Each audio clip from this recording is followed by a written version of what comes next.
All right. Well, hello everyone and welcome to SAGE's last program of 2020. I don't think it's an overstatement if I say it certainly has been an interesting and very challenging year this year. And I'm very happy that we're able to put this program together because normally we don't have an event in November, but very happy to have Annie and Adrian Foley with us this morning. So again, my name is Katja Martinez. I'm a principal at JZM Partners, and this is my last year as president of SAGE. So before we get started, I'd like to thank obviously our board of directors and also our annual sponsors. A big thank you to all of you. We couldn't do this without you. I just want to highlight the platinum and gold sponsors quickly. Our long-term sponsor, Rancho Mission Viejo, All Valley Washer, High Ridge Costa Housing Partners. Then we have First Service Residential, USA Property Fund, and MBK Senior Living. And obviously a big thank you to all of the silver and bronze sponsors as well. I also want to give a special thanks to our program underwriter of today's event, which is Denillion Associate. Thank you so much. All right. So as most of you know, the focus of the council has always been to educate, provide networking opportunities, which again is a little bit challenging this year, for people within the industry, and a special focus on development, architecture, interior design, marketing, and management. Today, we want to take a look at another market segment that is dramatically changing our world. So it's really the metamorphosis or future of our malls. This transformation really started years ago, but the COVID-19 pandemic introduced a new shock through the retail industry, accelerating this evolution. So with that, I would like to introduce our moderator and dear friend, Annie Gerard, who is actually a founding director of this council. She has spent over 30 years analyzing senior living, most recently at Meyers Research. And for those of you who don't know, there was a recent rebranding and renaming to Zonda before officially retiring or rewiring in February of this year. Perfect timing, Annie. Yes, it was. So Annie has also worked on active adult and conventional rental communities across the US, including former mall and shopping center transformations. So without further ado, Annie, please take it away. Well, it's actually Adrian who's going to take it away. We've asked him to start off talking about Brookfield, about his role, how this whole acquisition of the GGP properties came about, and then we'll launch into a sort of back and forth. There will be time, about 10 minutes, for questions from the group at the end, so you can send them in via chat at any point, and we'll get to as many of those as we can. But we'll start off with Adrian providing kind of the meat, and then we'll fill in, well, the turkey, and we'll fill in with the side dishes. Absolutely. Thank you, Annie. So thank you, Annie. Thank you, Katja. So my name's Adrian Foley, and I probably know a few in the audience, and maybe a few might know my background at Brookfield being heavily on the land and housing side of the business. So you're probably asking, what does Adrian know about mall redevelopment? Well, we'll get to you'll get to assess that that view through this chat. But I've been at Brookfield for 25. This is actually my 26th year at Brookfield, and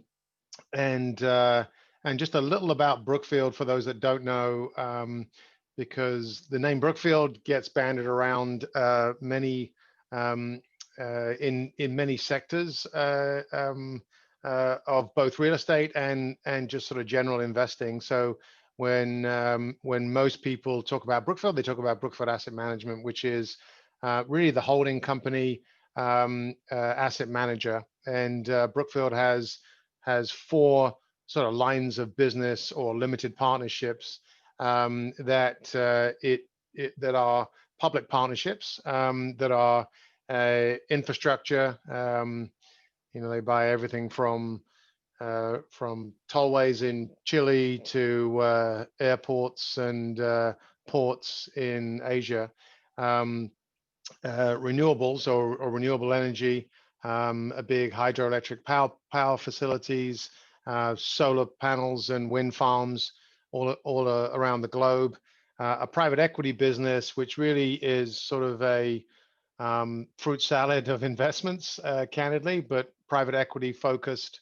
And last but not least, and personally, I think the more favored line of investment is in real estate, and it's depending upon your view, the world's largest real estate company, with a predominant portfolio of its value basically is there's three lines of business.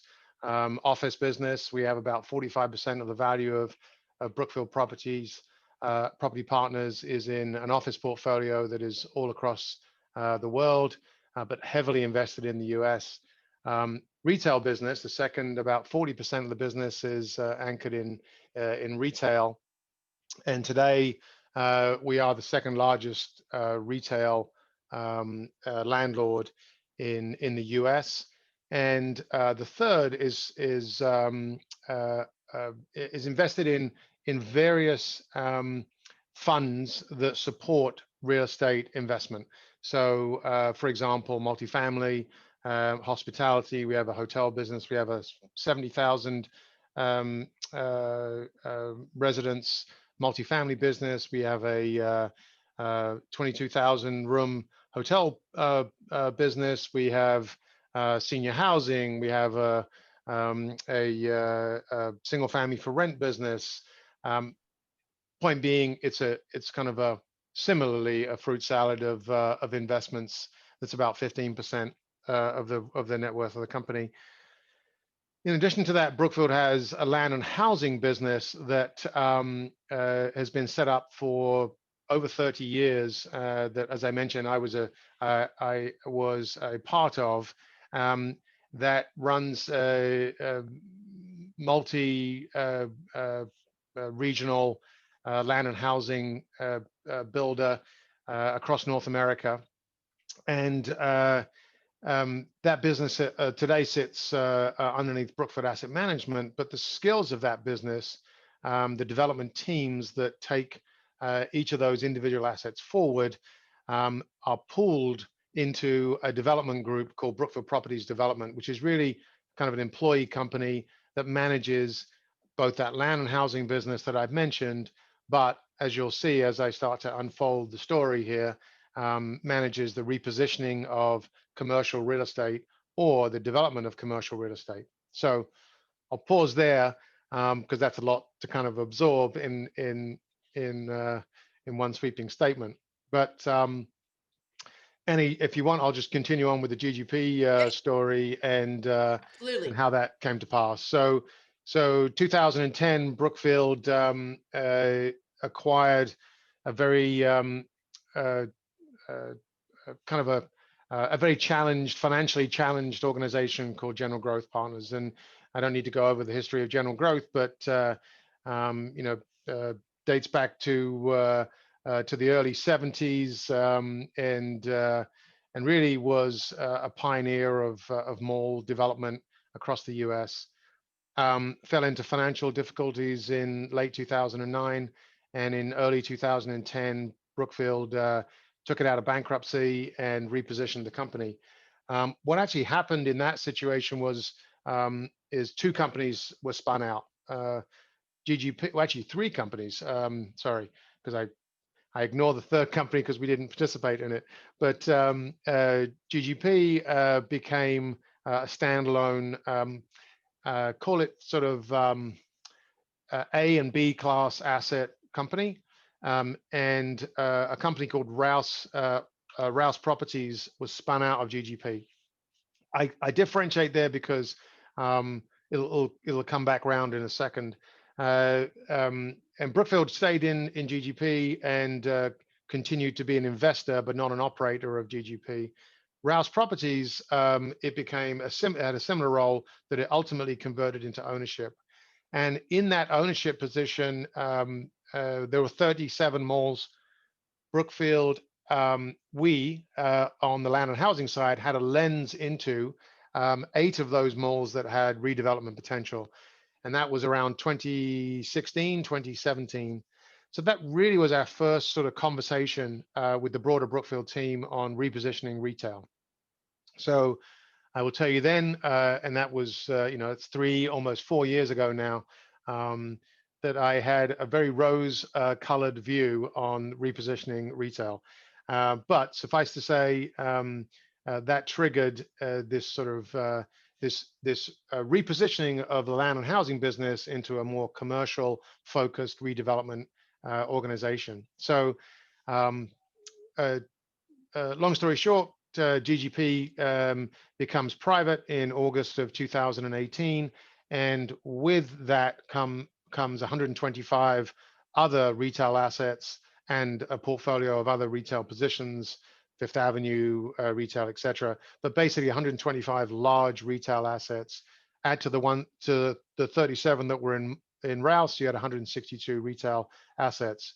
So now we're working on a much broader, wider portfolio. The second piece I'd add to that is that same year we acquired Forest City, a company called Forest City. And within Forest City was previously a heavy retail company, but also a development group. So we pulled that development group out of Forest City and attached it to what was Brookfield Properties Development.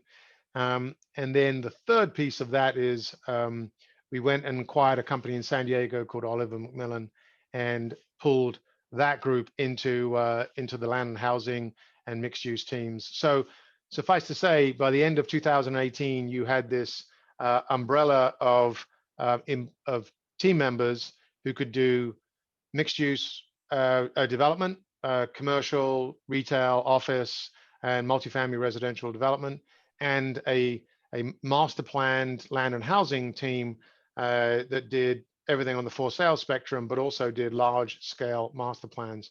And we pulled those two companies together, and they set about working on 162 retail assets. Pause. So 162 to start, and where are you now?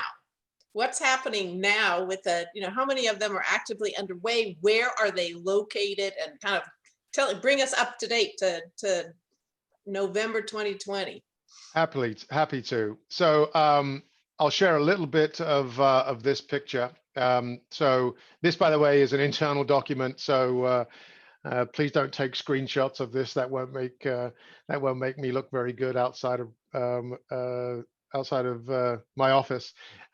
So today, this is our development footprint across North America, and I'm just going to pick on five assets, primarily because those 5 are the near-term highest impact assets.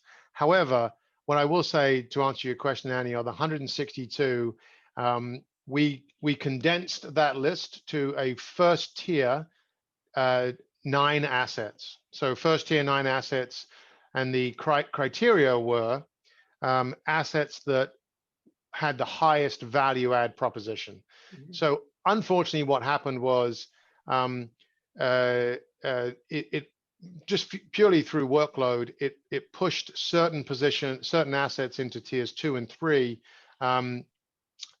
because of the level of value add that we felt we could add to those tier 2 and tier 3 positions. It did not mean that over time that they weren't going to receive treatment, but it did mean that we had to prioritize our workload.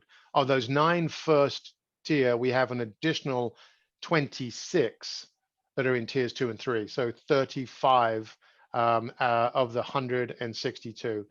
What I will say is, fast forward 2 years to today, some of those 162 have been sold. Others, thanks to the pandemic, have taken a new path of ownership. We either don't own them anymore, or others own them. And I think we focused initially, certainly as it relates to tiers 1, 2, and 3, on the right 35. So today I'm going to flip through and talk about these 5. So if you'll indulge me, I'll just run quickly through these. So a number of you may know this asset. It's in San Francisco, Stonestown Galleria, and today this is a roughly 900,000 square foot mall on roughly 40 acres in a pretty prime location in San Francisco. These are just images I pulled out of our presentation document for our business plan. But so this site sits, as I mentioned, on 40 acres adjacent to San Francisco State University. And when we've looked at the site, we are attempting to develop around the retail without touching the retail. And that's an important criteria, because really when you look at these, predominantly look at these 9 assets, they are 9 prime retail assets where we are not disturbing the retail. The actual objective, and you'll see when we get through these conversations, the objective is to ultimately interrupt retail. However, my rose-colored spectacles that I had 3.5, 4 years ago are now dented and I'll say tarnished with the reality of dealing with the retail business. It's a whole nother level of entitlement. So while you think as the landlord you are the dominant individual in the room, the smallest of pebbles can actually stand in your way. So back to Stonestown, we aren't touching the retail, and we've got some ideas. And again, these are going to go through the typical San Francisco entitlement journey. So you all know that process. Our goal is to turn the vacant parking lots into between 200 to 2,500 homes of various uses and segments. We've got a max height of 85 feet. We'll retain, as I mentioned, the roughly 870,000 square feet of retail. Our goal is to add a little bit of office, but basically reposition what is a pretty incredible piece of real estate into an even more incredible piece of real estate. Number 2 is we're going to take you to Hawaii, so Ala Moana. So this is, and we've, by the way, gone from $1 billion asset to a $6 billion asset. So just for context here, Ala Moana, for those of you who don't know it, I think it might be number 1 or number 2 on the highest revenue generating retail in the US. So here, what's remarkable, there's no sexy images here because it's all general planning stuff. We are actually building a tower here, going to go in the ground next year. But what's amazing about Ala Moana is that it has a height restriction today in the existing general plan that limits the additional density above the mall through the FAR zoning. Our proposal is to very simply lift that density and lift that FAR and height limitation in these 2 areas of the mall. Lift it from 150-foot height to 350. The 150 is in existence today, to ultimately 400 feet. And with that, we will add somewhere around 9 million square feet of developable real estate. I'm going to run through these fairly quickly. This one may be familiar to some of you in Southern California, the Shops at Carlsbad. It's actually a Rouse asset. And what's incredible about this property is that the mall actually sits on owned real estate, fee simple owned real estate that Brookfield ultimately controls. The parking lots sit on leased land that the city controls. So we are in the throes of repositioning the parking lots into somewhere around 1,000 to maybe as high as 2,000 residential units, 400,000 to 500,000 square feet of commercial, and a couple of hundred hotel keys. The next one is in Los Angeles, North Los Angeles, Northridge. This is an example of again repositioning without touching the retail. This is a phenomenally successful mall, what was formerly the Northridge fashion center, is now Northridge Retail, and in a highly desirable, sort of $5 to $6 million an acre real estate market. Our goal is to take, this is not a very sexy image, I get it, is to take what is today very parking challenged mall, but superimpose new development on it. Our intention is to inject around 700 to 800 apartments. I think I actually have a better image here in the northwestern quadrant of the mall, and actually through a re-entitlement of the balance of the mall, ascertain other parcels for redevelopment, but again, without touching the dominant part of the mall, the retail. And lastly, Cumberland, Atlanta. This is a mall that sits in a phenomenally strong, growing north eastern section of Atlanta, and it's taken us the better part of 3 years to get what is a 400 apartment block approved, and a 400,000 square foot office block approved. And you can't really see it, but this is a walk to the Atlanta Braves stadium, which is right there. You can see my cursor between those two towers. So a great location for redevelopment. So that's sort of a snapshot of 5 of those assets. Gives you a sense of what we've been working on, Annie. So hopefully that was that sort of teed up some conversation. It does, and it actually, I had some questions on my list about whether or not some of the these properties would be scraped or sold, and obviously a number of them you've already gone through that process. That this is sort of the tier 1 anyway, is the starting point, and so that question is answered. The other question that I'd had was, how much densification were you going to do? And obviously there's a lot of densification that you're looking at going vertical and adding a great deal of additional square footage and different land uses. So how do you decide from a market standpoint or entitlement standpoint or financing standpoint what these new or add-on uses are going to be in a given setting? Yeah, so what I would say at the macro is, and I'm used to this as it relates to California entitlement, is that so how you would typically look at this from an investment perspective is you would take the repositioning process and you would build in as many segments as you possibly can that can absorb at the same time, because ultimately the ability to absorb concurrently shortens cash flows.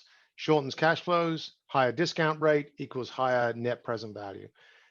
What I will say is this, is that the traditional mindset of turning an existing operating asset into something different is a very different model, but for a number of reasons. One is what you actually get freed up for real estate development is not all at one time. So you don't get this blank canvas that you can reposition.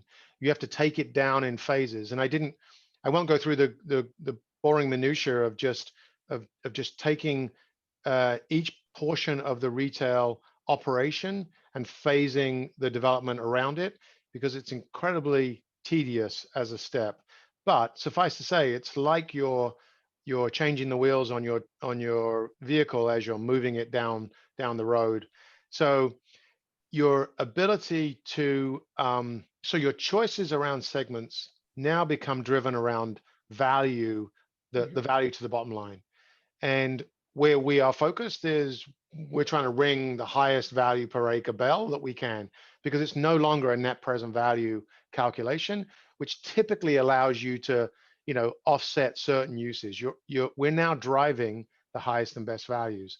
So in the vast majority of today's markets, residential dominates that story. I will say this, in San Francisco, despite the current pandemic, and we're not talking about pandemic environments, but pre-pandemic, office actually drove the higher residuals because office was in such a short supply. So the way I look at it is this, is that the old model of segments and net present value, that's gone away. The second is it takes you so flipping long to get to a developable parcel. You want to wring the highest value for that developable parcel. The only third piece that I would add to that is you want it to be accretive. If your existing retail isn't changing, you want it to be accretive to the existing retail use.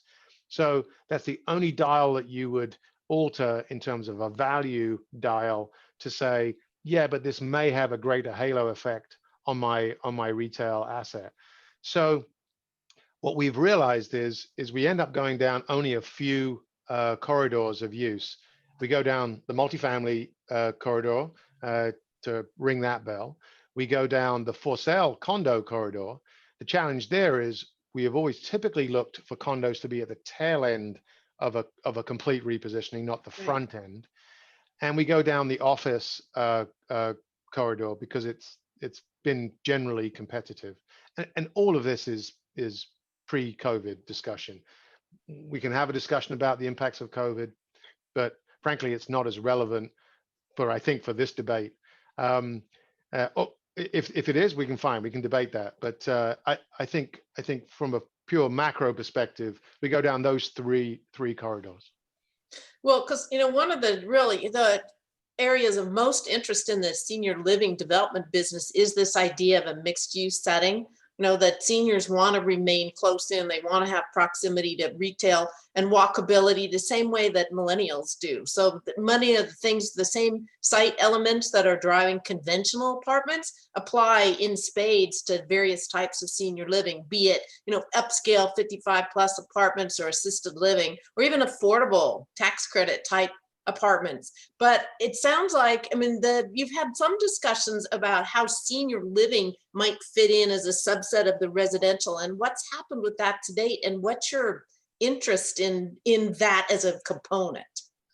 Yeah, it's a great question. So I think of it in the context of the 9 assets that we're focused on today, the 5 I mentioned here, and there's an additional 4.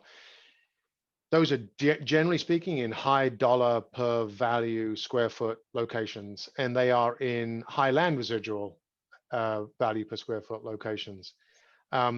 We have had discussions in those 9 assets about senior linked to medical, so kind of a combo type arrangement. But given my comment on absorptions and segments, if we're hammering uses today or hammering sectors or investment sectors, we're going to hammer the ones that produce the highest residuals. These assets may not have been the right assets to really agitate that discussion as to what value seniors and senior segment would be to our overall overall asset. I do think as we look out beyond tier 2 and tier 3, more sort of path of growth retail positions candidly than less urban positions. Yeah, we'll see many more opportunities for senior housing, but I'm not going to quote residuals delta, but we have just not seen the senior housing model compete on a per acre basis with the other for sale or for rent residuals. Yeah, and that may really change in a more suburban setting, because the projects that I've seen across the country that have senior living added in as either part of a mall or on in some cases a replacing mall sites, which is a different and easier proposition, but added on to shopping center and mall development, have really run the gamut from for sale 55 plus to upscale 55 plus rentals like Greystar and Avenida Partners build, and then the tax credit guys. So, but at this point, at least in the kind of this first really high revenue tranche that Brookfield's doing, the land values are not penciling out yet for senior living. Not they want you more than you want them. Yeah, the land values, by the way, are incredibly challenged, period, because you think of it as this is free land, it's got asphalt on it and nothing else. But no, actually it's a parking space that unless you're prepared to adjust your current parking per square foot ratios with your existing retail, you have to either replace, so there's a replacement cost, or in a number of situations, it's actually easier to develop greenfield greenfield land than it is to develop an existing, because as I mentioned, the complexities of just phasing that construction, phasing it with retail. But your point's exactly right. They want us more than we want them as it relates to senior today. What I will say is this: we're working on actually a 10th asset in Monmouth, New Jersey, and we're looking at repositioning that with some senior housing. It's a great senior market. The rents on senior for a senior rental are actually really quite high. Compared to the market rate. So we're starting to get encouraged by that. We also think from an entitlement perspective, as you all know in this group, everybody loves seniors, and entitlement is much easier. So in Monmouth, in Eatontown, where we need our entitlements, they'll be more receptive, we think, to a senior housing entitlement. So we are leaning into that space. Yeah, that's good. And part of the dynamics are changing too, because part of the rent structure for the upscale, the really high end 55 plus rental, in some cases, some markets, those rents are 20% higher than conventional. It's more boutique, it's a smaller scale, and it has kind of some different issues from an operation standpoint, but from a site location standpoint, very much akin to what's happening in the conventional world. Well, how do you handle this? This is, I think of the mall transformation, particularly when you're retaining pieces and you want to keep this vibrant retail at the core of it. How do you handle these issues of the anchor tenants who have first right of refusal and some parking and sight lines and other things to fight back with?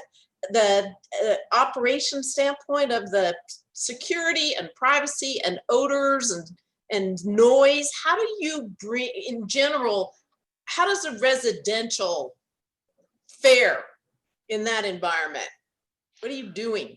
Well, so first off, I think the pandemic has done a couple of things to accelerate some thinking. That's probably the best way of saying it.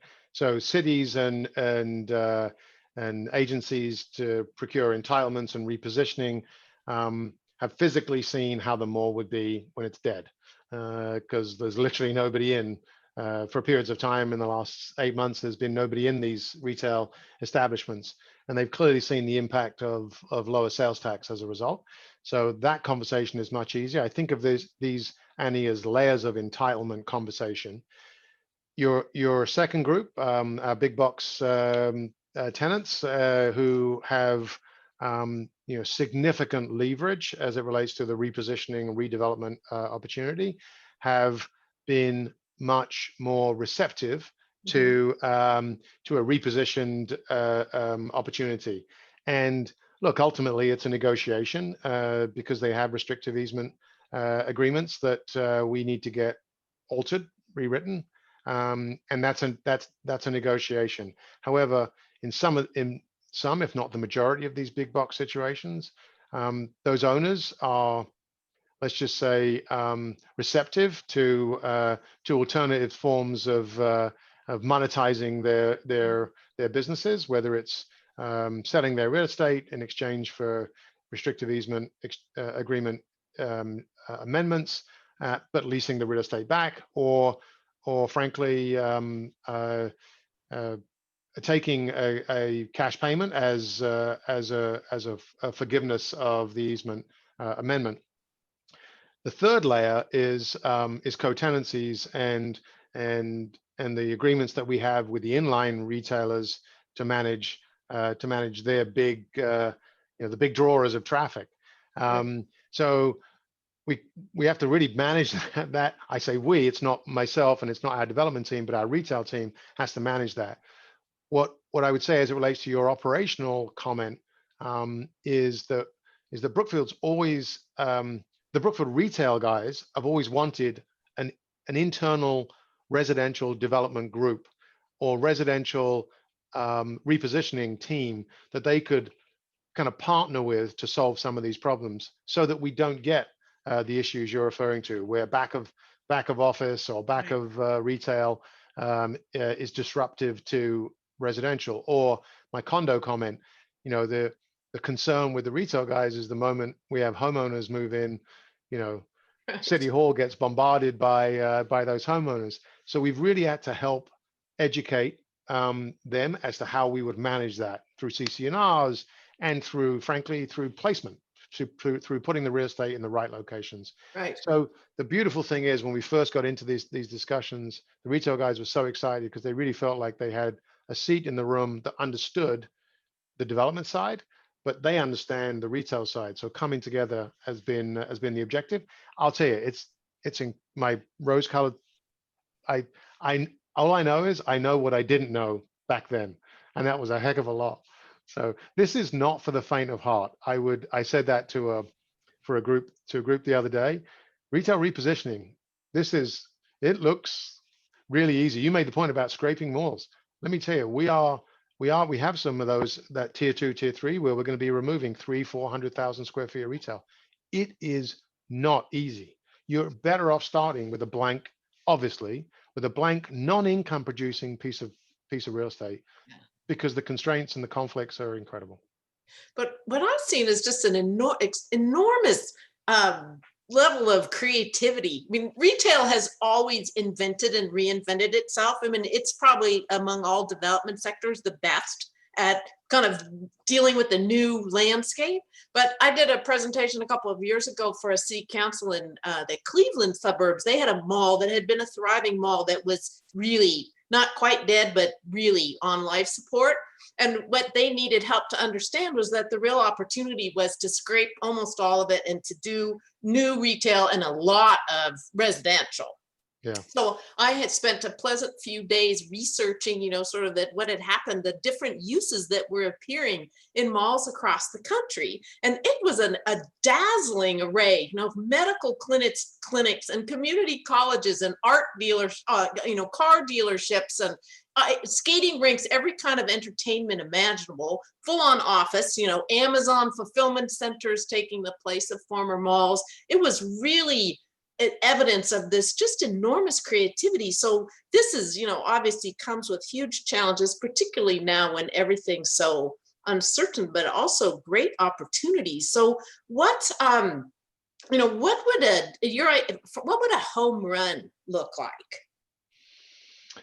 Yeah, I mean, I think so. A home run, I think you have to look at where we'll be in 10 years. So some of these assets are going to take that amount of time to sort of slow down, and bear in mind, in those slow down periods, we are deleasing in some situations, or we are adjusting leasing with existing tenants because they acknowledge certain parts of the footprint around the mall are being repositioned. So slowing down the leasing and then ramping back up. So a home run to us looks like the traditional mall is, I say this because it's actually scarily repeatable across the country. It's like 99 to 103 acres. You know, it's literally like, there's like 4 acres of delta. 99 to 103 acres. It's got somewhere around 850 to 1 million square feet of retail on it. And we've got, call it 4.5 million square feet of land to cover.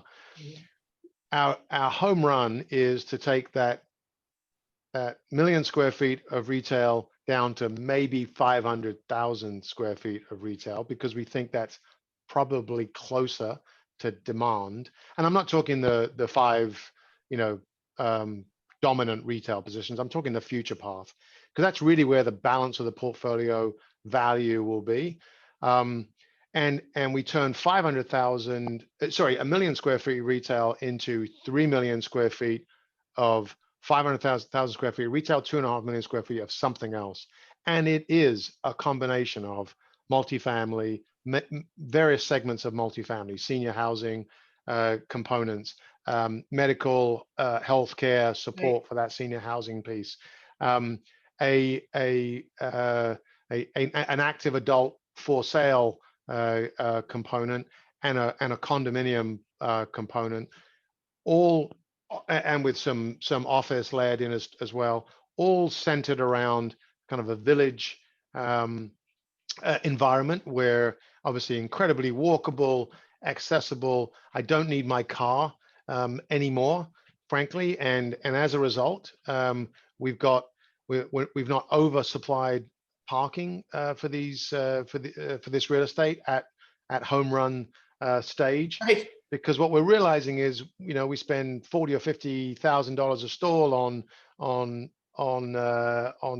parking, on structured parking, and we're going to be potentially knocking it down in 10 years because it's been replaced by the driverless car, or frankly we're all we're using Uber or mass transit, hopefully.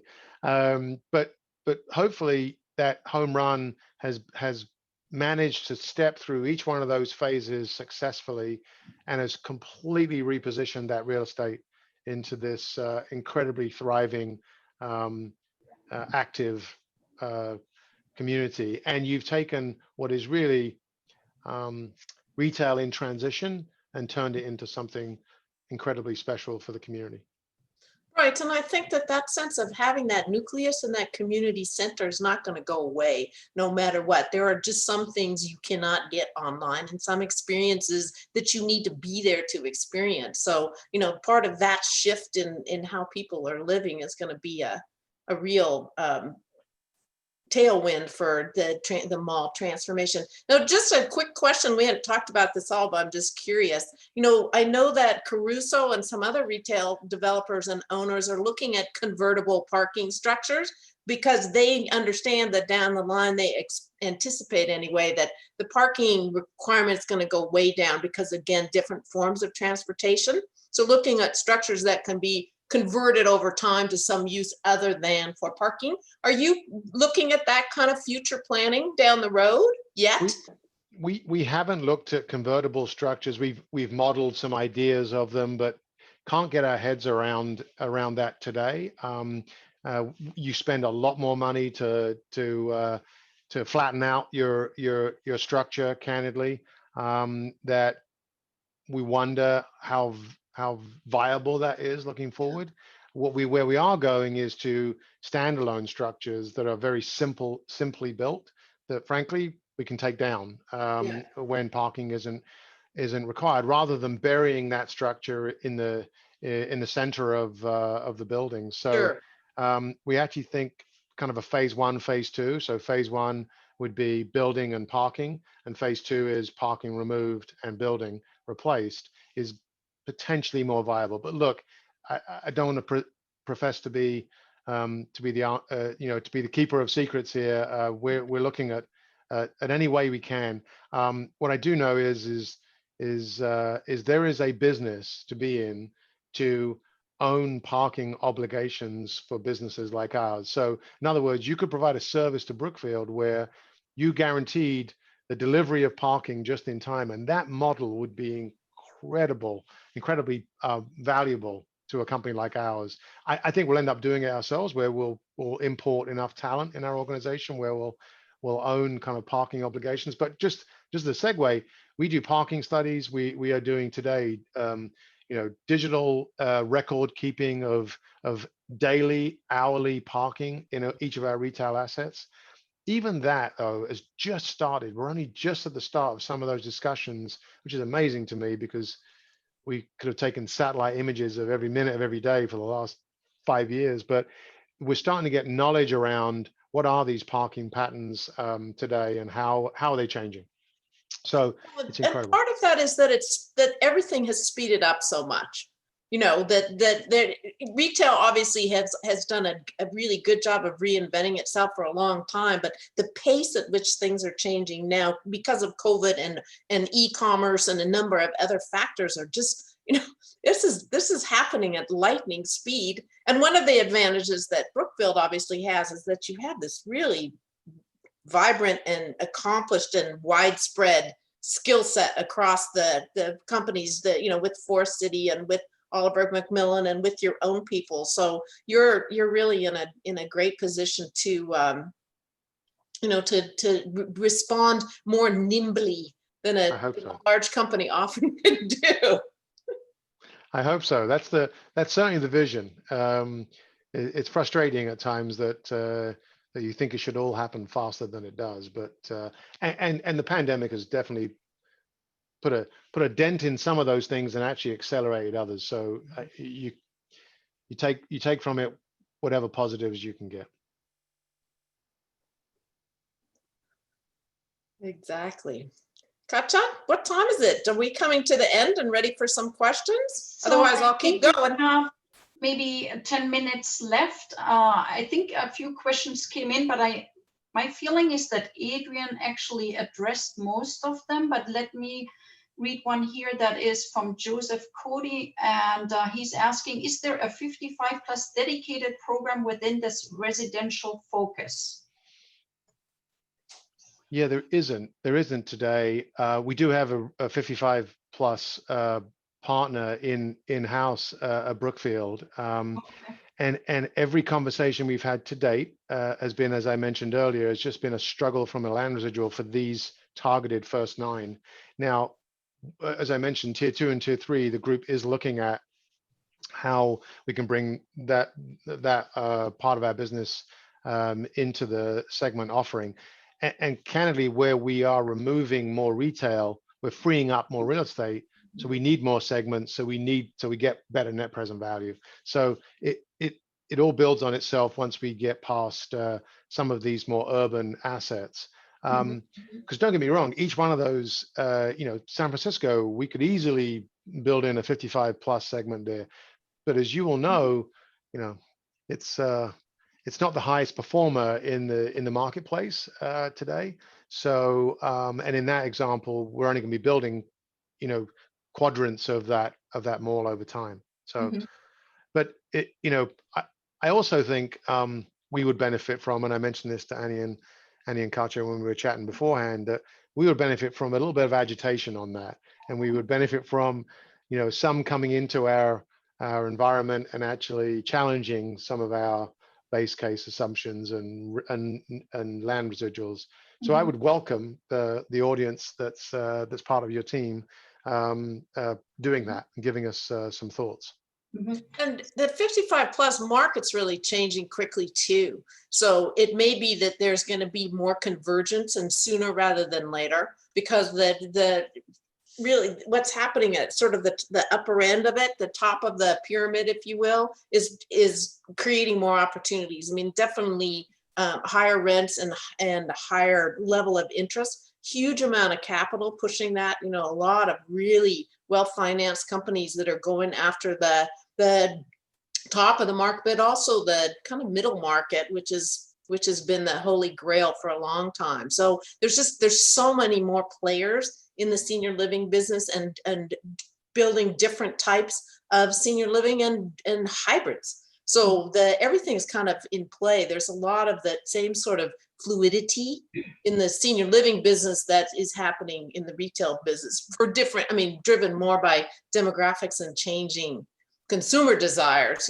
rather than what's happening out in the world. What is COVID doing to the perceived need for new office space and new hotel rooms? Well, it's hard to get any meaningful conversation concluded today with new office and new hospitality. One, on the bank lending side, new hospitality has completely been shut down. Two, for new office, we happen to have today in our portfolio a bunch of office under construction today, a couple of million square feet under construction, and San Francisco and Nashville, just 2 markets. And it's incredibly challenging, both getting brokers through and their clients through, safely, and also, frankly, with any interest. So near term, incredibly difficult, Annie. And quite honestly, we have pushed out a bunch of our leasing projections into 22 and beyond. So 2021, we think, is a bit more of a bouncing year, might bump along the bottom as opposed to the knife continuing to fall. But without getting too negative, there's a lot of markets that are going to take a while to recover. And look, they will, So now the question is, my 25 years at Brookfield, I've always felt like on the good times, you enjoy them, but everybody's enjoying them. On the bad times, I feel fortunate because we get to enjoy them while they're going down. We find opportunities to acquire things at significant discounts to intrinsic value, and that always feels like an offset. So we haven't quite seen that yet, but it's really challenging, to answer your question. Okay. So we have another question from the audience from Kirk Hartley. He's asking, you are so diversified in your portfolio. You also mentioned senior linking to medical. Can you expand? Are you considering medical as part of your portfolio? Yeah, we don't have we have a life sciences business where actually we're in the throes of selling it, but we have a life sciences business which is what I associate with kind of a medical involvement. This would be just simple medical office support for a senior housing kind of pod, if you like, and actually creating a bit more synergy around retail, walkable retail, healthcare, medical office support, and senior. So we are looking at that as my example in Monmouth has a medical office building as part of it. So it's kind of a service amenity to the community, but also to those senior housing units that we would build. We're still not talking about the highest paying parts of the rental scale. Medical office densities tend to be a little lower, and as a result, take up more land. Look, it is a synergistic use, and when merged with retail, we think is really attractive. So that's the intention, is to pair those two up. And we are looking at certain assets in the tier 2, tier 3 being sort of branded as more healthcare, retail focus. So partnering with healthcare and retail as kind of a story being told to the community. So that's the picture. Yeah. A question that came to my mind, Adrian, is like, what is a typical timeline of some of these, malls transforming from like an early, acquisition to like when you bring it to market? I understand you're still in the early stages, but what is it? Are we looking at 10? Are we looking at 15 years, or what is the kind of the timeline? Yeah, it's a great question. I've used internally just this 10-year window, which includes a wind down period, which includes entitlement and repositioning and basically all that de-leasing exercise, of an early phase repositioning. And then ultimately you'd really want to push the values at the tail end.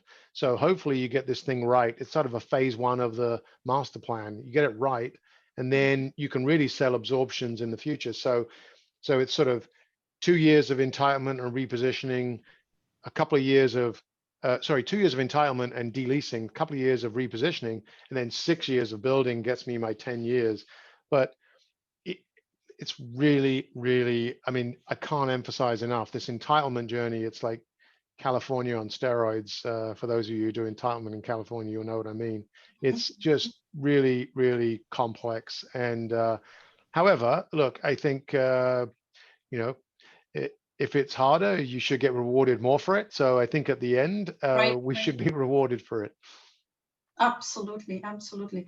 It just means that you would have to partner with somebody who has that kind of outlook, that 10-year outlook. Okay, I'm in as a partner, seeing this coming, coming to fruition in 10 years from now. That's right. That's right. Either a partner in the existing retail who sees that, and I think that's one of the strengths of Brookfield, is it's got a very long horizon view on things that, 10 years is a heck of a long time to put $1 to work. But if we can earn a compounding return over that 10-year period, and it's competitive, that return, we're patient. I think the frustration is when you do all this work and it pays the same for doing something over here that's much simpler, and that'll be very challenging for us to swallow. But you're absolutely right as it relates to your long-term partner alignment. At the end, it will be spectacular. Absolutely. You're getting cash flow from, I mean, many of these properties obviously are very high performing. So it's, you know, you're not waiting that 10-year period to come to, for the deal to start producing. No, that's absolutely right. And that's why those first 9 are, they're really, it's the halo effect of development on that existing cash flow that actually might prevent it from flattening or maybe declining a little. It'll actually lift it up because we'll be building around that existing cash flow. So you're absolutely right.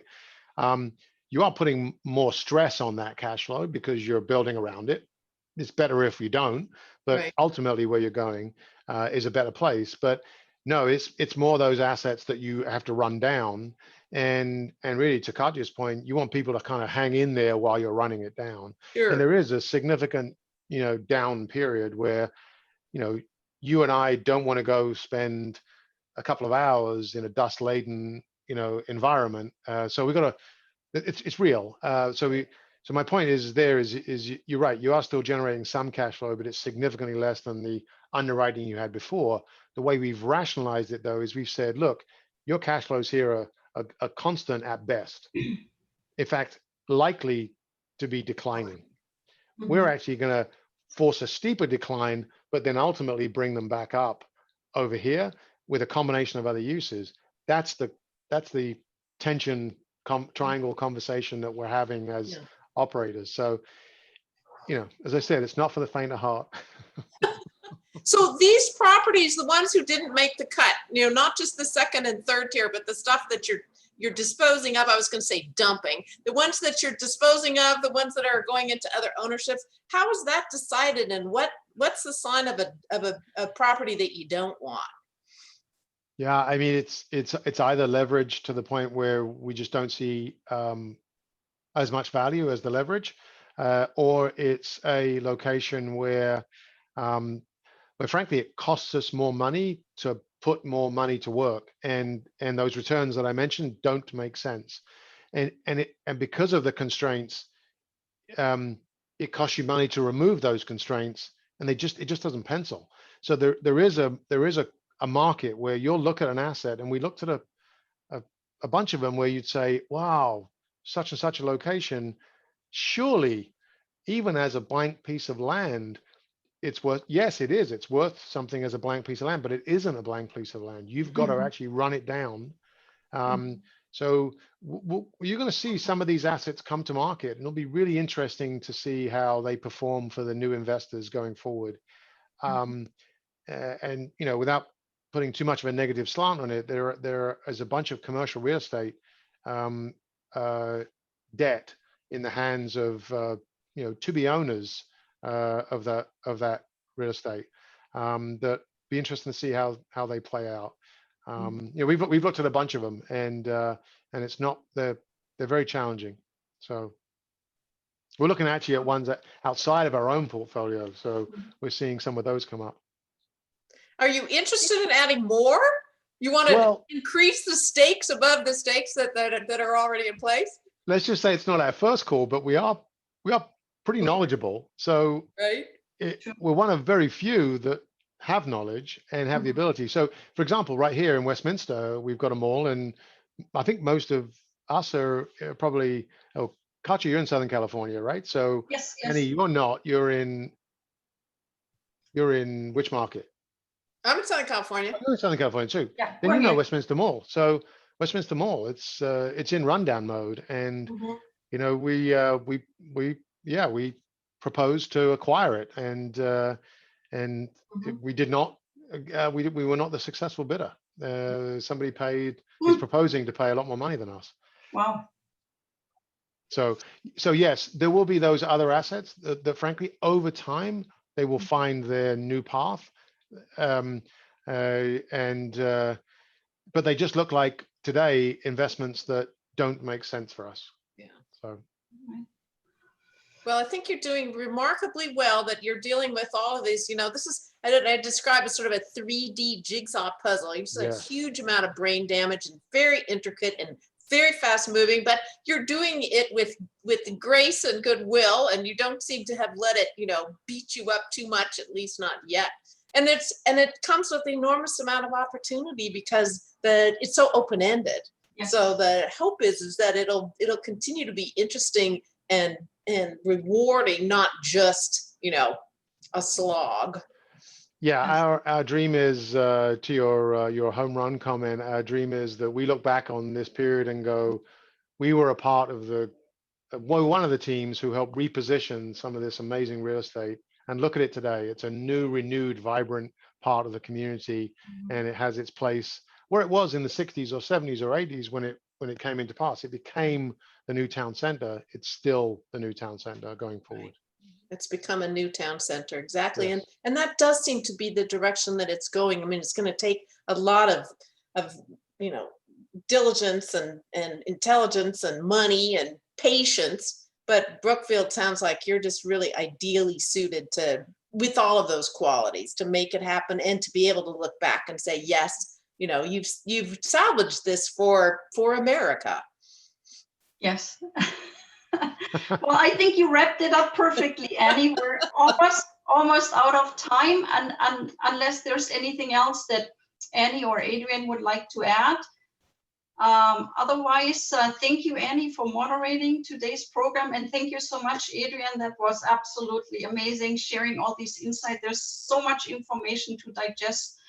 I hope the audience enjoyed today's program. And I would like to wish everybody a happy and foremost safe holiday season. Thank you very much, everybody. Thank you, Katja. Thank you, Annie. Absolutely. Thanks so much. Thank you. Bye-bye, everyone. Bye-bye. Bye.